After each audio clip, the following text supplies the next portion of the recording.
In the winter of 1944, as World War II raged across Europe, a fierce storm swept through the English Channel, forever altering the course of a covert mission and leaving behind a tale of survival, sacrifice, and the unyielding power of nature. This is the story of Operation Tempest, a mission shrouded in secrecy, where the elements themselves became the enemy. The war was reaching its critical stages, with the Allies making steady progress against Nazi Germany. The D-Day invasion had already taken place, and the Allies were pushing through France, but the Germans were still holding strong in several key locations. Among the many clandestine operations designed to undermine the German war machine, Operation Tempest was particularly daring. The mission was simple on paper. A small team of British commandos, known as the Special Boat Service, SBS, was to be deployed to sabotage a critical German radar installation on the coast of Brittany. The radar station was vital to the German defense system, providing early warnings of Allied bombing raids and naval movements.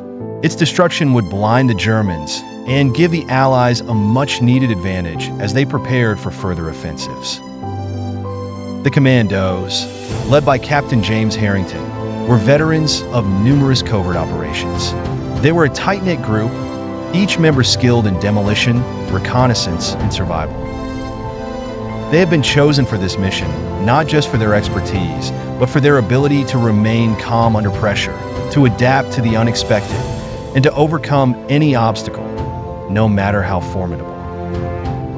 On the night of December 16, 1944, the commandos set off from a small coastal town in southern England. They boarded a fast motor torpedo boat, specially modified for stealth operations, and began their journey across the English Channel. The weather was cold and clear as they departed, with a thin crescent moon casting a faint light over the choppy waters.